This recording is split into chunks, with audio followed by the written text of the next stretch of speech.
For those of you who don't know me, I'm Kelly Hancock. I'm the public programs manager at the American Civil War Museum here in Richmond. And we also have a site out in Appomattox, and we operate the historic White House of the Confederacy. So we've got 3 different sites. And I always like to begin with just a few announcements about programs that we have coming up. And the next programs that I want to tell you about are 2 in-person programs.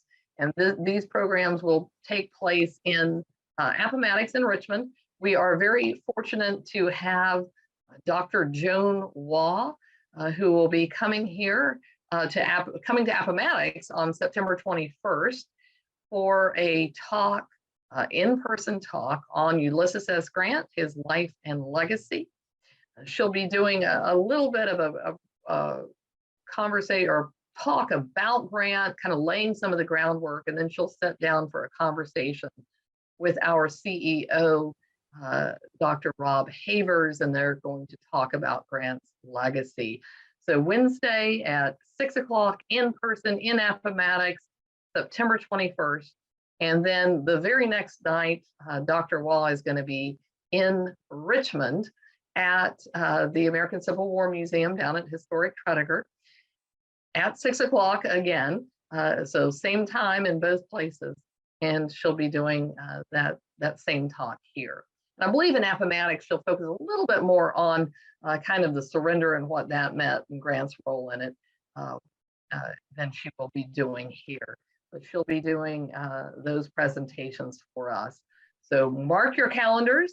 And I think this is something that's exciting enough that if you even are not in the area and maybe live within a short ride, you could decide to make a visit.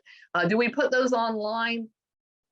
That's always our hope. I don't think we are to the point yet that we'll be able to live stream it, but we will record the program.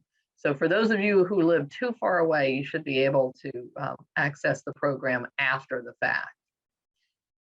So for tonight, I am very pleased to welcome Jeffry D. Wert. He is the author of 8 previous books on the Civil War, most recently Cavalryman of the Lost Cause and the Sword of Lincoln. His articles and essays on the Civil War have appeared in many publications, including Civil War Times Illustrated, American History Illustrated, and Blue and Gray. He's a former history teacher from Penns Valley High School, and he lives in Center Hall, Pennsylvania, which is only just a little more than an hour from Gettysburg Battlefield. I am very pleased to turn the screen over to Jeffry Wert so that he can talk about the soldiers' struggle for Spotsylvania's bloody angle. I want to preface what I'm saying tonight by telling you that if I had it my choice, I would say, are there any questions? So please, if you have questions that when I finish my presentation, please ask them. I'll do my best to answer them. If I can't, I'll let you know that. I can't presume. I know it's a tough audience in the sense of what you know, and that's what I like too. Many of you know things, particularly in certain units or individuals, that I certainly may not know. So please, if you have questions, I'll do my best, and I welcome them and I enjoy it. To begin, I always thought about this, particularly with this battle and everything. History is looking backwards. You know, we want to, as historians or everybody, you want to try to see patterns or things or events that make up, you know, how do we get there? Well, Civil War historians, and I'm no different than many of us, there's always Appomattox. Okay, so how did we get to Appomattox?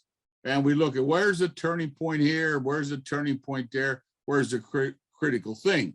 My point being that in the winter and spring of 1864, before campaign renewed, men in neither army had any idea about Appomattox.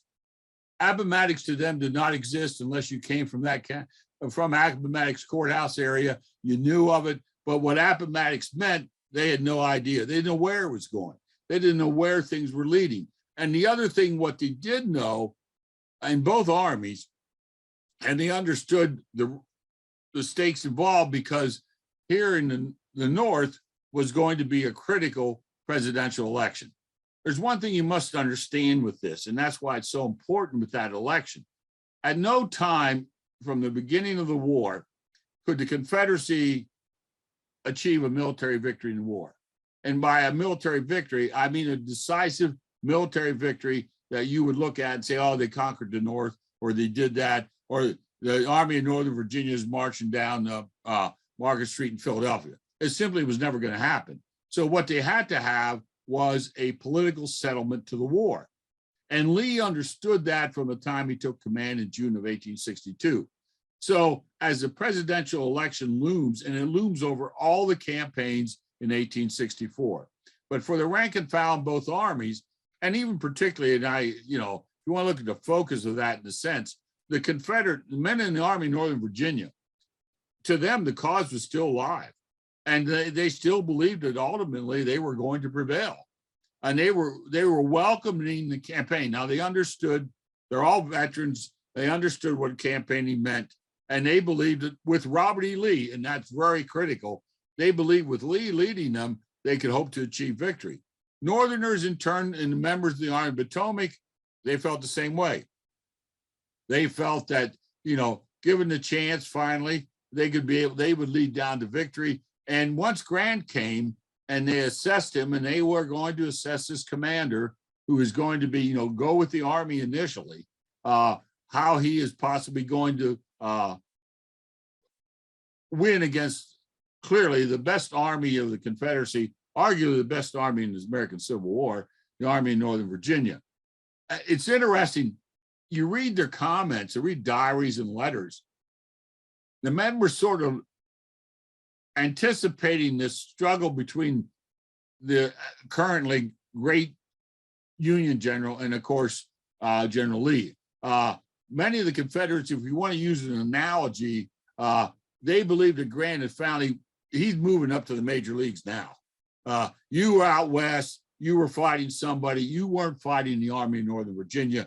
And so they're welcoming the confrontation between Bobby Lee, as they would call Lee at times, and Grant. And as you all well know, the campaign began with the Wilderness. The Army of Potomac crossed the fords of the Rapidan on May the 4th. The intention was to clear the Wilderness of Spotsylvania, as it was well known, get into open ground. That was Grant's plan. But George Meade halted the army. Lee reacted very quickly to it, and he sent Second and Third Corps of his army immediately down Orange Turnpike and Orange Plank Road to intersect and to bring to battle the Army of Potomac. The First Corps under Longstreet were too far removed at the time. Now they were ordered there, but they were not going to arrive until May 6th. Wilderness is a 2-day battle. You could argue that, well, it's a tactical draw, and it probably is. But for Lee, it was a victory in the sense that they were able to bring the Army of Potomac to a halt before they got onto open ground. That on night of May 7th, then, well, during the day of May 7th, Grant decided, and I'm sure you've seen the famous line of Grant where he was asked, he says, if it takes all summer, we're going to fight in this line. And Grant had no intention of turning back. He even said later that in his view, what he did was he grabbed the Army of Northern Virginia by its throat. And in actuality, that's what he's going to do. But at the time, to Grant, you just keep moving on. And so in the night of May the 7th, the Army of Potomac started to move south towards Spotsylvania Courthouse, which was a crossroads. I find there's a very interesting scene at that point. It came around midnight. Grant and Meade and their staffs were coming down Orange Turnpike, and they were coming to the intersection of Brock Road, and the woods were in fire somewhat. It was lit. It was that classic scene that could be drawn by artists, and men stopped. They moved off the road to see Grant and Meade. But the question in their mind was, where was he going? Previously, if you looked at the campaigns of the Army of Potomac, if you didn't achieve a victory, you turned around and recrossed the rivers. Well, Grant came to the intersection and he turned his horse south, and the men cheered.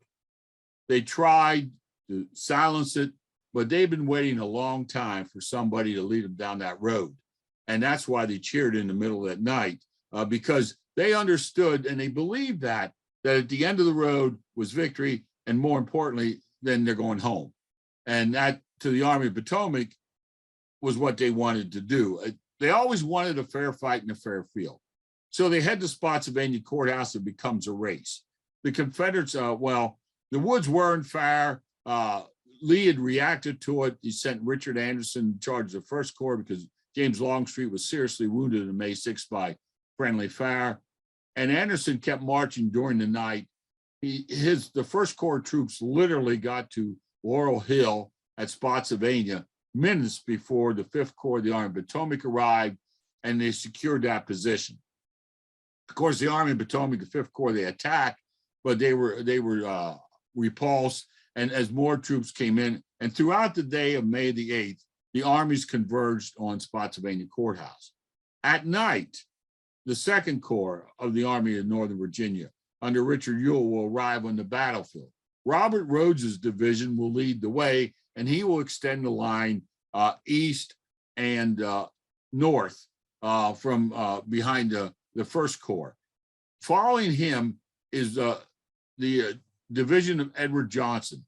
And it's very dark. It's 9 to 10 o'clock at night, approaching midnight, till they all come in. And they foul onto this slight rise of ground.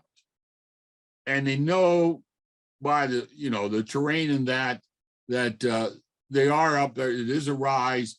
One or two accounts say that they could see in the very distance campfire lights, assuming it was the Army of Potomac. And so they halt. Johnson orders his men to start to build field works. They had done it in the Wilderness Campaign. Well, of course, earlier in the Mine Run Campaign, they'd also done it. But he orders the men to start building field works that night. Most of the men just ignore the order. They're exhausted, they're hungry, and they go to sleep. The next morning, they get up, and they will start to build these field works. Sometime later that morning or early afternoon, Lee arrives. And what is taking shape while they're doing it is a salient. And that salient, or, three-sided, as we know what a salient is. The problem, of course, I'm sure all of you know that, is it can be attacked in three sides, frontally and both.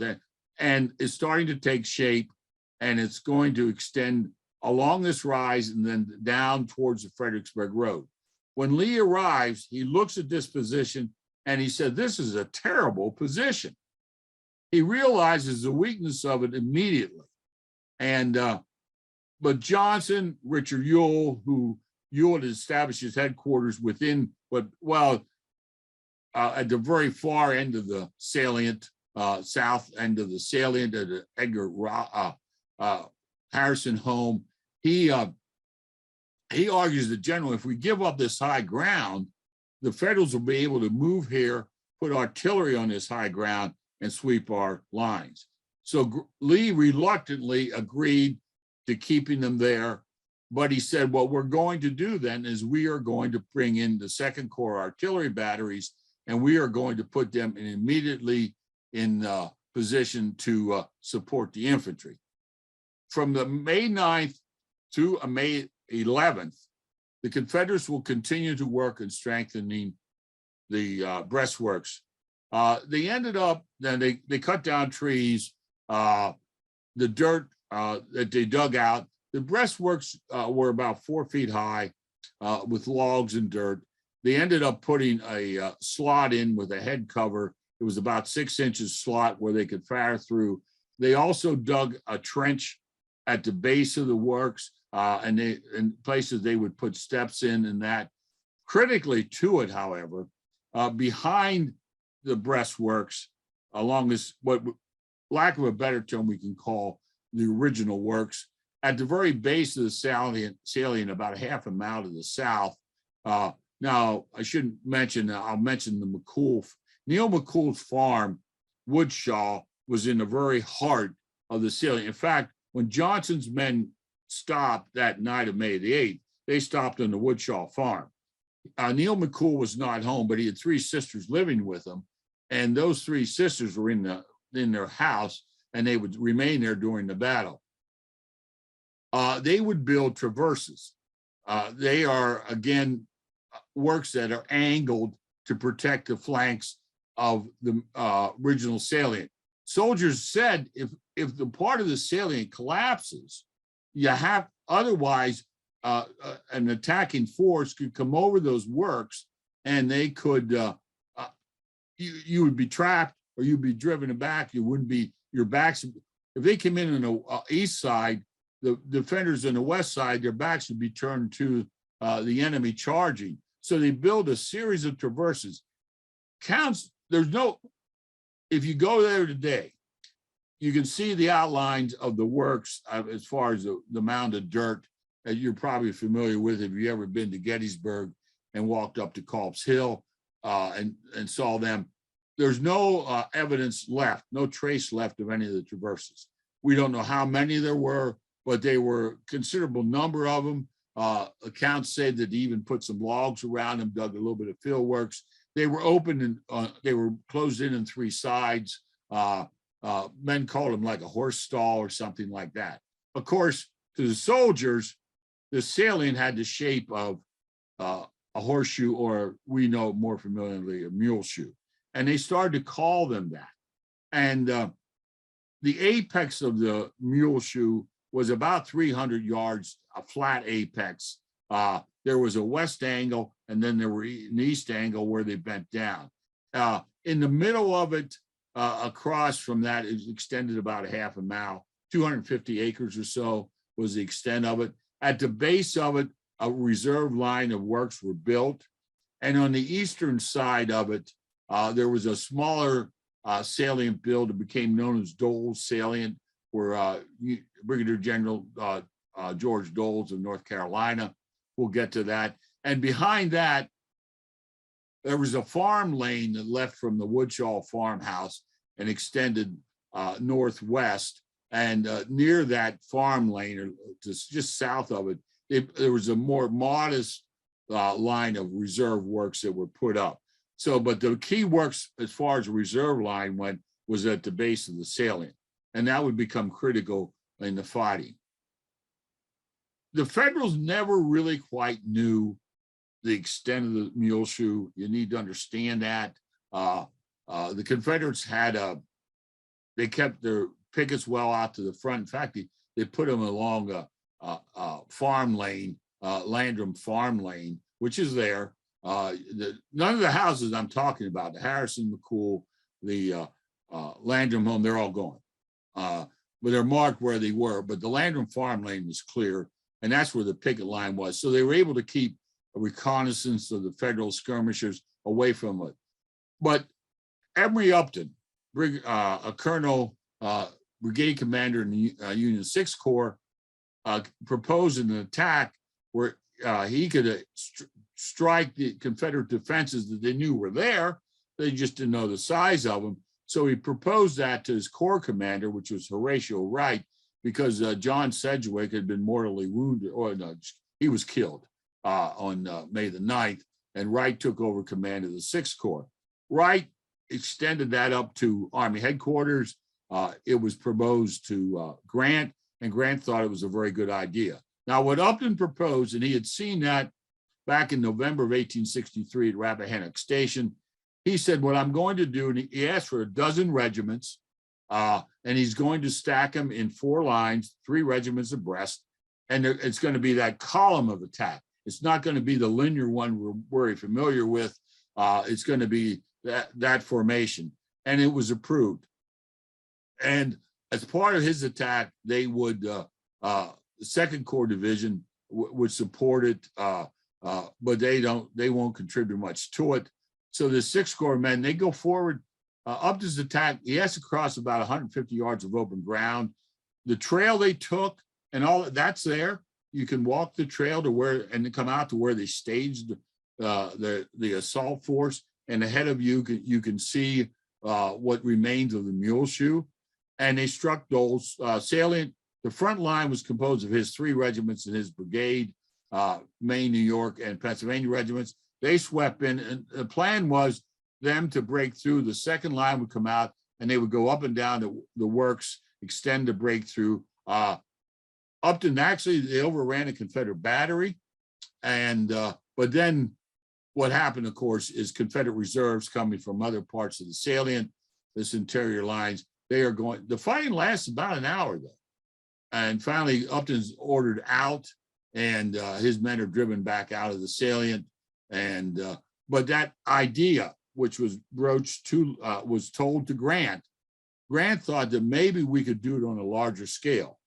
And by a larger scale, he intended for the attack on May 12th. Now, the attack on May 12th would be led by the 2nd Corps, but the 5th Corps or the 2nd Corps would be immediately supported by the 6th Corps. The 5th Corps would renew their assault on Laurel Hill. And on the eastern side of the salient, along with is Fredericksburg Road, the 9th Corps. Now, the 9th Corps is commanded by Ambrose Burnside. Of course, he's the former commander of the Army of Potomac. He was the commander at Fredericksburg. I got to tell you that it's getting to the point already, and they saw it in the wilderness a little bit, and it's going to be reinforced here at Spotsylvania. It doesn't seem that Burnside can even command a corps.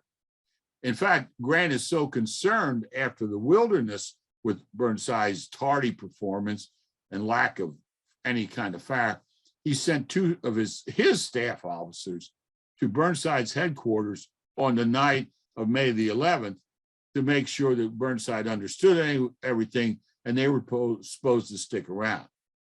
So the attack was planned for 4:30 on the morning of May the 12th. Late in the day of May the 11th, Lee returns to the salient. While he's there, he is going to receive a message from his son, Rooney Lee, who's a cavalry commander, and he's out on the right of the flank of the army along Fredericksburg Road, and he sees movements and shifts of the 9th Corps, which he interprets as that Grant is once again on the march. They're trying to steal a march on the Army of Northern Virginia like he did in May the 7th, and Lee makes a critical decision. In fact, Gordon Ray, in his multi-volume history of the Overland Campaign, he will say it's his worst decision, one of the worst decisions in Lee's entire career. To get the artillery, to make the army ready to react, and Lee planned to pursue him. If that's the case, maybe cut him off, but maybe the opportunity would arise where you could attack them while they're on the march and destroy part of Meade's army. He decides, because there's a narrow, very, stumps have been cut, trees have been cut down. There's this very narrow road out of the salient. And he decides to remove the cannon that were there. In other words, 29 cannon. So the main bulk of the cannon, they'll wait to nightfall, and then they will pull out. They're replaced by 2 batteries, a total of 8 cannon. And they are going to be put into the heart of the salient. Edward Johnson was never informed that they were doing that. And the whole premise of defending the Mule Shoe was to be held by artillery. So they're removed. During the night, the 2nd Corps comes, they march. They're going to stage, if you want to use that term, a John Brown Farm, which is about 3/4 of a mile north of the apex of the Mule Shoe. He has 3 of the best division commanders in the Army: Francis Barlow, David Birney, and John Gibbon. They are going to meet in a Brown farmhouse. They don't know yet how many Confederate defenders are there. They don't know the shape of the Mule Shoe, how big it is, the extent of it. But they rely on an officer from Mott's division, which was supposed to help Upton, and it never really went very far. He drew a sketch on a wall, and based upon this sketch on the wall, and the orders was, you're going to directly attack towards the White House. Well, that was the McCool House, from what they understood. And so Francis Barlow, who was one of those fellows who would speak his mind, and he would tell you what he thought. He would say later, we were just lucky. we were lucky to find the thing and to hit the thing. And it was delayed. It was rainy and foggy, but it was only delayed about 5 minutes or so. Well, they're supposed to go off at 4 and then 4:30. And finally, they stepped out at 4:35. You're talking 20,000 men, Second Corps, the best infantry corps in the Army of the Potomac at the time. They're the ones, of course, who were so vital to the success of the Army at Gettysburg. Hancock, by the way, still recovering from his Gettysburg wound. He's not the physical specimen he was at that time. But what happens is, and in the Mule Shoe is Johnson's division of about 4,000 men. And they are going to come down. Barlow will stack his brigades, 2 brigades across. They are going to hit the east face of the Mule Shoe. Birney is going to come in at the apex. Behind Birney will be Mott's coming in to crowd in there. And Gibbon will be in reserve, but he'll come forward and go in basically around the east angle and down the eastern face of the Mule Shoe. They overrun. Now, there's always been said that the Confederates, their guns were wet and all that. The cartridges were wet. There was some of that, and they weren't caught. Johnson had ordered them up. They'd heard these noises all night. The skirmishers out front were sending back reports that something's going on. In fact, Union bands were playing music in the distance. So they knew the Union troops were there, but they could hear the pickets could hear the tread of it. And they overwhelmed Johnson's men. There was resistance. They would fight from traverses. Some of them were pushed down toward along the western face of it. And there's mass of men. And Barlow will say later, what happened is the Union troops were so enthused with victory, and they could see what's happening. Well, in the fog as much, but they overran a Confederate division. Well, they're going to end up capturing initially at least 3,000 men. But I found reports that probably the total captures are going to be in the neighborhood of 3,500 for the whole day. And they start to drive down the salient to the south. Fortunately for Lee and the Army, the man who commanded the division along the reserve line was John Gordon. Now, one of his brigades was already in the western part of the salient. He is going to order them to counterattack. He had 2 other brigades down at the very base or near the base, Harrison home. They're going to race forward to the reserve line, and they're going to beat the Federals there to the reserve line. And there's going to be hand-to-hand fighting at the reserve line of the salient. But Gordon's men are going to repulse that, and then they are going to join in the initial counterattack that's going to occur, and they are going to drive many of the Federals back towards the eastern face. Meanwhile, Robert Rhodes takes control of it. Again, some will argue the finest division commander in the Army of Northern Virginia, and they're going to become a series of counterattacks by the Confederates, and they are going to go forward, call them battles, Alabamians, Stephen Dodson, Ramshires, North Carolinians, William Wolford's Georgians are going to come in. They're going to more towards the down along the western face. And then you're going to have Nat Harris's Mississippians. And finally, you're going to have Samuel McGowan's South Carolinians. The Mississippians and the South Carolinians are going to be fighting. Ramshire's going to hold the western battles. Alabamians and Ramshire's going to hold a lot of the western face of the salient. The Mississippians and the South Carolinas are going to be in both sides of the west angle, primarily right around the west end. Why I emphasize that? That becomes the bloody angle. And then what happens is, and this will be in the neighborhood of, all these counterattacks go forward, you're looking at about 8:30 to 9 o'clock when the South Carolinians go in. But the attack came at 4:30. It's going to turn into something that's unparalleled in the Civil War. There is no other battle in the Civil War that compares to the fighting here at the Mule Shoe. I'll be honest with you. Kelly and I were talking earlier, a few minutes.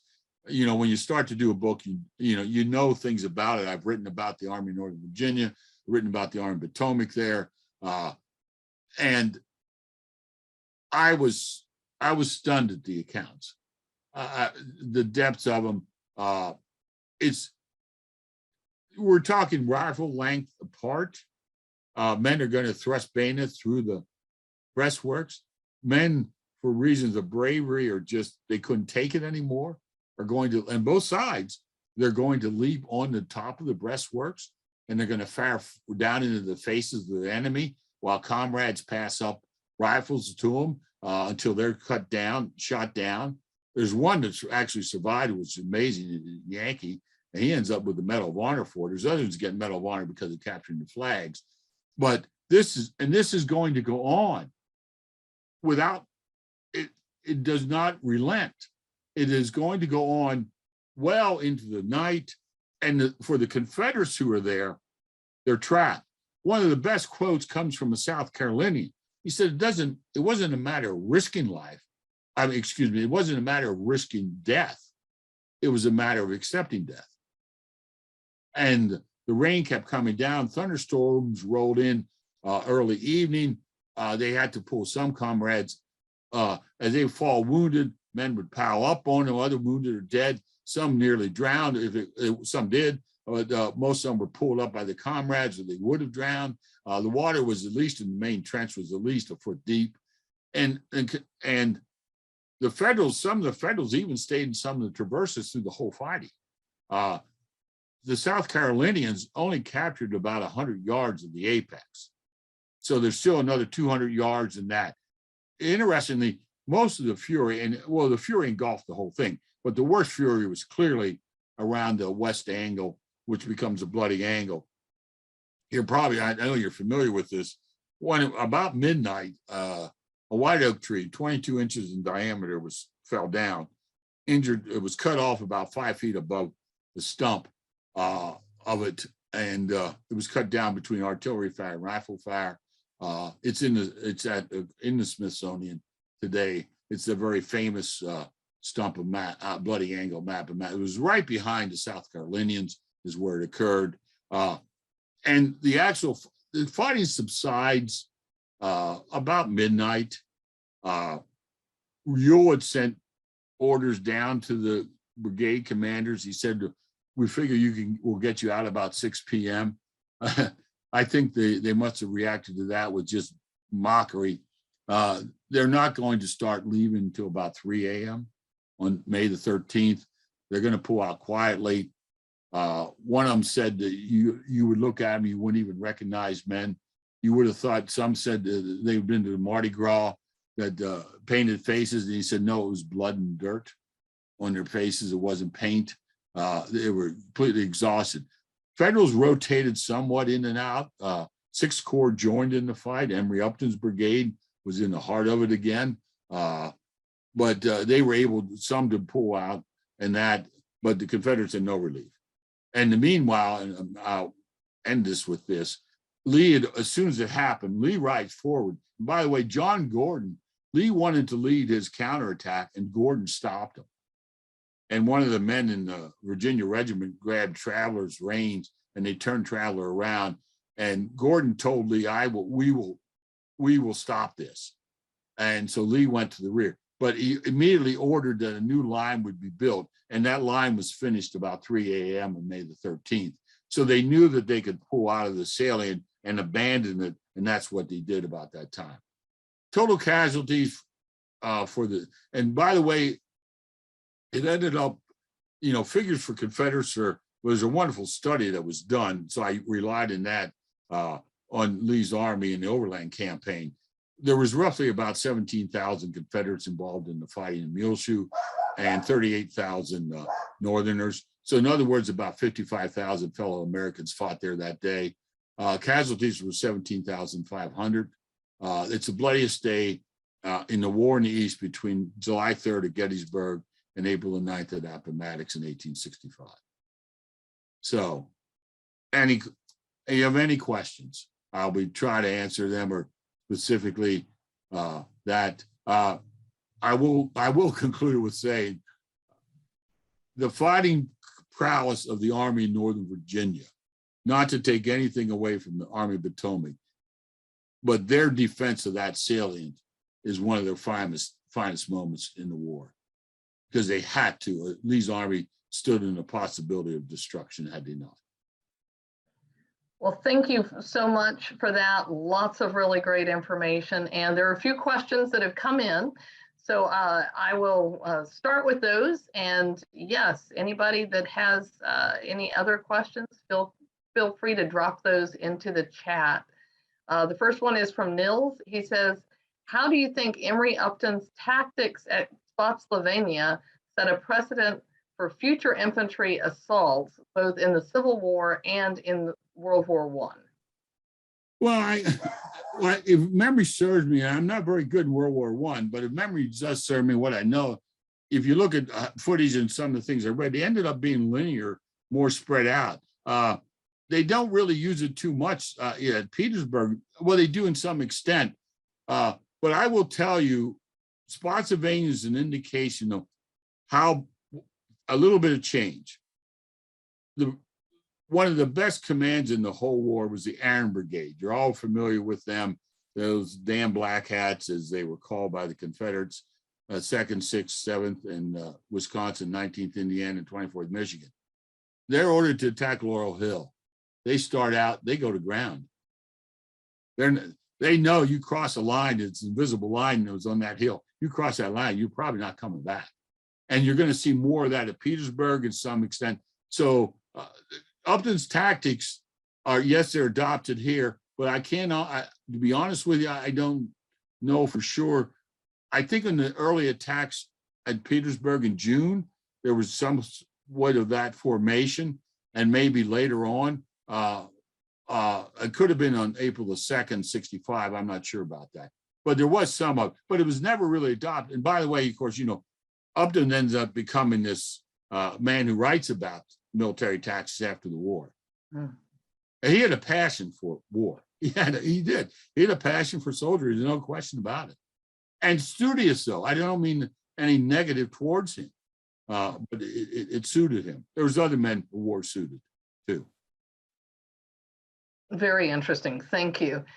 Andy has put in the chat, he said, I'm reading the book Grant and Lee by Bonekemper, and he defends Grant's tactic of continuing to assault Lee at great cost of casualties, saying that it was not only necessary since the North had to be on the offensive in order to defeat Lee's army to win the war, but also because it was part of Grant's larger strategy to keep attacking Lee to help ensure Sherman's success by preventing the South in sending additional troops to fight Sherman. And I'm trying to get my thing to move, to fight Sherman. What are your thoughts on this, especially the part about continually attacking Lee to help Sherman? Grant regrets 2 attacks in his career. The one at Vicksburg, I think it was May 22nd. And the other, of course, is the Cold Harbor attack. These initial phases of this overland campaign, Grant didn't understand who he was fighting, or I think that's the wrong word. I think appreciate who he was fighting. And he will say later that he believed, especially in June the 3rd at Cold Harbor, he believed that Lee's army was on the edge. One major attack would break Lee's army. Well, it didn't. I mean, it simply didn't. I don't buy, he had to hold him. Sending men to Sherman was not part of the scenario as far as Grant was concerned.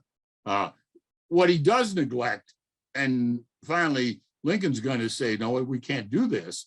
He neglects the Shenandoah Valley. He sends Frick Sigel there. Well, that was a political move. And of course, Sigel was whipped. And then early, it's going to leave. Lee's going to detach early, and they're going to go, as we well know, to the outskirts of Washington. Well, Lincoln administration cannot stand this in a political year. And please remember, in late August, Lincoln's at the point where he believes they're telling him you can't win the election. The East was a critical area. Confederacy could lose the war in the East, and in the West, in which they do. But to win the war, they had to win it in the East. I get back to this political thing because you're Washington, Richmond, all the major media outlets and things like that. So Grant no, but Grant wouldn't do these attacks because he believed one more push would do it. Well, one more push didn't. I think we look at the Army of Northern Virginia from 7 days, Second Manassas. Lee said that Antietam was the greatest day in history of the Army. And then you have Chancellorsville, Fredericksburg, those great, the epitome of the Army, their high watermark, if you will, use that term, to Gettysburg. Some of the greatest days in the history of the Army in Northern Virginia were during the summer of 1864. By their defense against Grant, they almost convinced the Northern people to remove Lincoln from office until Atlanta fell. And then Sheridan, which is underappreciated, I think Sheridan's victory in the Shenandoah Valley sealed it for Lincoln, but Atlanta was critical. So no, I don't buy that whole argument that Mr. Bonekemper is making to that degree. No, I don't. Very interesting again. And yeah, it's fascinating to me how much of the war is kind of tied to politics too, and just that need for Lincoln to win election in 1864. So Laura, kind of switching the subject, says, can you tell us about the art that was selected for the cover of the book? And did you choose it, or did the publisher choose it? The publisher did, and I appreciate it. It's an old art. We discussed it. Of course, I had to, they asked me if I liked it, and I did very much. I'm very pleased with the physical aspect of the books. I would tell you, I'm very pleased with the University of North Carolina Press. I think the physical aspect of the books is important for people holding the book. At least it is to me too. It's that whatever, and no, they picked the art. The editor did, and I like it very much. And we didn't know what to do, but there was such a great painting, and it captured it. Really did capture it, and that's why they used it. And I'm glad they did. Yeah. And for people who haven't seen the art, do you happen to have a copy of the book there that you could hold up and show? Can I see it? I can see it. I think so. Yes. And who is the artist that did that? Do you know? Or no, I did. I didn't mean to put you on the spot. It might have been. I could be wrong. I know there was a fellow named Thorstop or something like that, painted something in that area, and this could be his. Okay. Sure. Okay. Thanks. I should have. I just liked it. That's all right. I was just curious because I didn't recognize it. Yeah. So Edward says, did Lee return the missing artillery to the new lines that he initially started on their way? Yes, he did. Some of them, 2 batteries got there, part of 2 batteries, and they were all captured. Overrun. Now the Confederates retrieved some of these guns. The 2 batteries that were initially in there, they were overrun right away, and they wheeled them out. But the other ones, well, I shouldn't say that. I got stand corrected. Altogether, they captured 20 batteries of memory serves. 20 cannon. The Federals did, yes. Yeah, they raced them back in.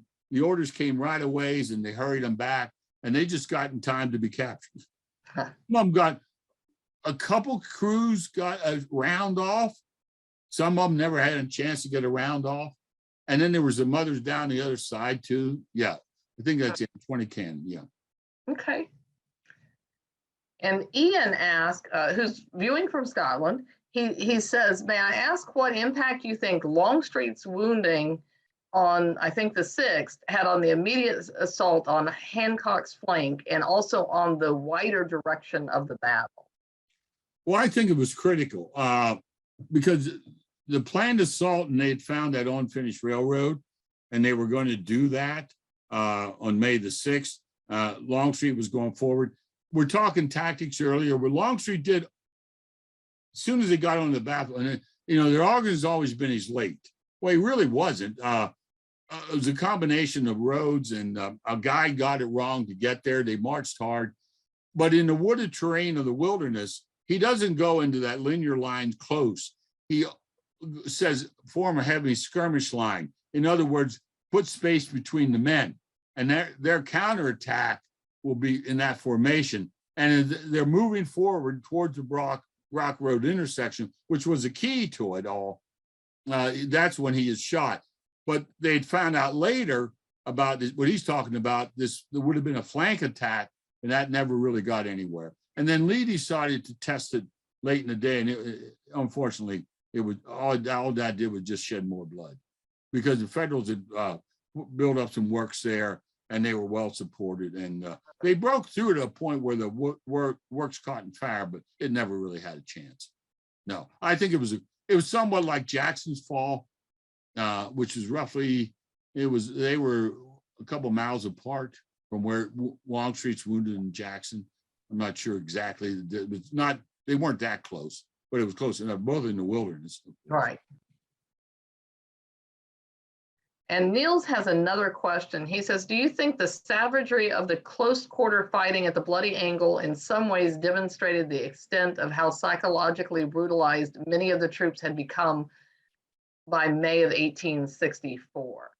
And he goes on to just talk about how desensitized to war so many men had become by this point, and wondering about that, how that impacted the fighting. Well, that's another good question. They've all been good. And his answer is yes. They had come to accept killing.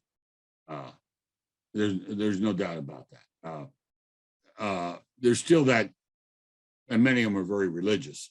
So you had that conflict, internally with them. But Confederates had a very low opinion of Yankee soldiers. And it was reciprocated to some extent too. But no, they'd become what was ever necessary, and they come to acceptance of killing. He's right, and there is this savagery. I was saying it before, talk about it. They don't go back here. They don't go back to the Mule Shoe. New Jersey regiment will come and they'll put up a monument that's there. It's outside the Mule Shoe, of course, and some Georgians, I think, came back for that. There would be visitors, and I will tell you my title of my book comes from a visitor, northern visitor comes there, and this is early 1900s. He's from Ohio, and he hires a Confederate veteran to tour him around, and they end up near the Bloody Angle, and everybody heard about they were all, Confederates were calling it the Bloody Angle before the battle's over, and because they were stacked as, at one point, you read accounts where the dead are stacked higher than the breastworks on the outside. Wow. Okay. So anyhow, he said it must have been very bad here. And the Confederate veteran said, no, it was the heart of hell. And it was. And in all of it, hell becomes, you'll see it, hell is a word used often in this text. And it's theirs. Their words are so compelling. Yeah. And so honest and frank about it. But they hate my last title of my last chapter title is Such a Place. And that comes from them. This was such a place. There was nothing like it in the Civil War. And for the men who fought there. I make an argument, possibly it's the worst in all of American military history for the men who were there. The combatants. Now, there's other terrible, we have plenty of terrible places in our history. We all know that.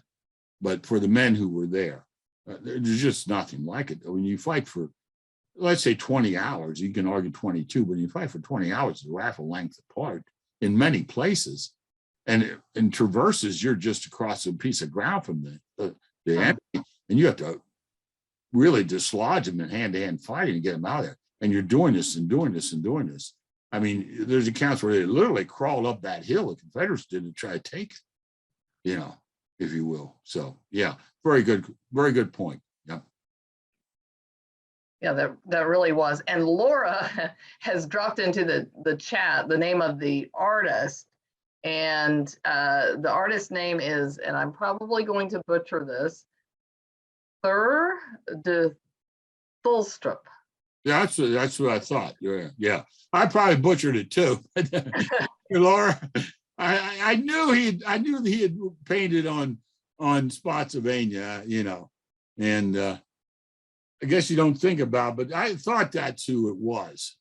Yeah, it's a great piece of art. And I'm glad it's on the cover of my book, I'll be honest. And that was UNC Press. And speaking just of the intensity of the fighting, one of my favorite artifacts that we have in the museum is a bullet rosette from Spotsylvania. Oh, really? Yeah. Yes, and it is the most perfect rosette you've ever seen. And you can very clearly see the Union mini ball on one side and the Confederate on the other. Oh, yeah. I think that is very much a testament to the amount of lead that was in the air They, during I that. didn't mention, but just for one point, South Carolinian young man was shot, and right down from him was his father. And his father, of course, rushed to his son, who's lying with his back against the breastworks. And as the father stoops down to tend to his son, he is killed. So there's this all this kind of, but I mean, again, you don't risk death, you just came to accept it. And that's the way it was, or you wouldn't stay, you know. And it's those personal stories like that that really get you, don't they? Oh yeah, yes, and it's and they wrote about it's one of those places where things are seared into their memory, you know, it seems. And you have to be careful. Obviously, you're talking 30 years after the battle.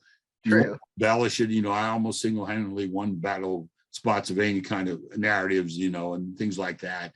But yeah, you got to be careful. You got to look at it internally. Does it make sense? You know? Yeah. Yeah. So Joe has dropped a question into the chat. He said, Lee tries to lead attacks at both the Wilderness and Spotsylvania. Do you think he knew that the war was lost? Lee? No, not at all. No, he didn't. Now he is going to say, and he's going to get to the point, you know, if we end up in a siege situation, we're probably doomed. He understood that, and he was trying to do that. The Wilderness attacks are done. Most of them are done. Well, the one in May the 5th by Heath's division and Wilcox's division on Plank Road. No, that's an assault. The other one, Longstreet's, will be a counterattack after those two divisions are routed May 6th. Actually, if you think about it, and I know we always judge Lee by Pickett's charge, and we judge Lee by Malvern Hill. Malvern Hill, he was ready to quit that attack, and then there's a combination of bad information, butchered orders, and they go ahead. But anyhow, and there's Pickett's charge, and if you walk Pickett's charge, you stand in amazement of the men who walked across that ground and the men who were waiting for him. But anyhow, Lee fought, you know, if you look about it, Lee fought more times defensively than he did offensively. Well, 1264 essentially is that. Now he tried to.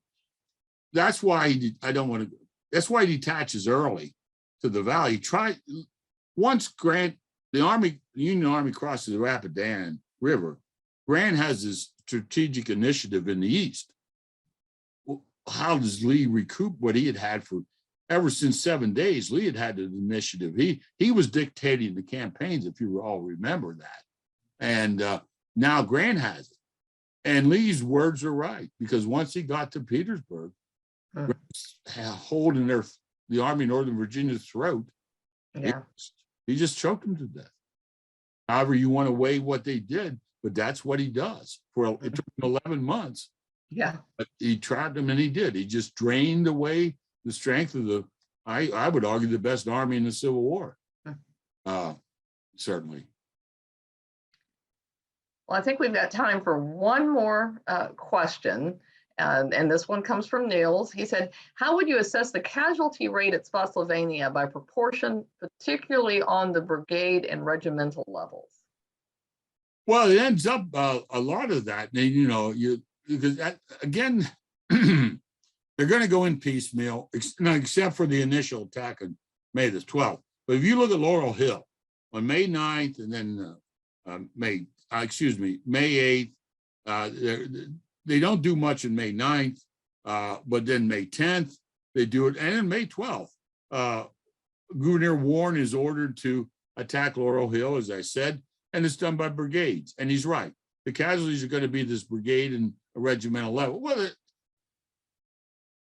in a sense, they're piecemeal, so therefore they would come down to that.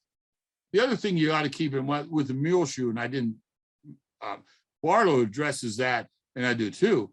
Once they capture the Mule Shoe and they're overrun and they're pushed back and itself, men like Barlow, Birney, Gibbon, Hancock, they lose control of the fighting. The fighting, and actually brigade commanders do in many ways. It comes down to regimental commanders and company commanders. They're going to do the fighting because they lost control because of the situation. But Neil's right in that sense. If you look at the way they fought it at Spotsylvania, that's right. But again, it's because of the way they did their attacks. They weren't as coordinated as it should be, certainly. And the other thing too, the Army of Potomac still had that cautious, not lose thing, which Grant had to. He comes to realize this after Spotsylvania. He runs everything, and Meade, who should be commended for this highly, he acts as an executive staff officer, really, but he's the commander of the Army of Potomac. He will remain the commander of the Army of Potomac to the very end of the war. But all those stories, all the headlines has to do with Grant, who's running operations, and Meade has to execute what Grant wants. And it doesn't, and that's and Grant will admit later that he put Meade in a very difficult situation. And the two staffs did not get along at all. I don't know if they hated each other, but they probably didn't have much like for each other. And that might be too strong a word, but it's just professional clashing between them. So thank you all for the questions. I appreciate it. Well, thank you so much. Molly says amazing, amazing questions. This was just amazing. So it was really great having you with us. And I will mention that we do have your book in the shop. So if anyone's interested in ordering that, they can go to our website and order it. And I'm sure people can get it from many other places as well. But if you want to support the museum, certainly reach out to our shop and order Mr. Wert's book. We are very grateful for having you with us tonight, Jeffrey Wert. It was an honor, and our great audience, so nice to have you joining us again. And as always, I'll just make my pitch for the museum. If you like us and what we're doing, if you like the programs that we bring to you virtually as well as in person, and what we're doing to tell the story of the American Civil War, certainly consider becoming a member, because it really is through the support of our members that we're able to continue doing the work that we're doing. Everyone have a good night, and hope to see some of y'all next time. Thank you, Kelly. Thank you.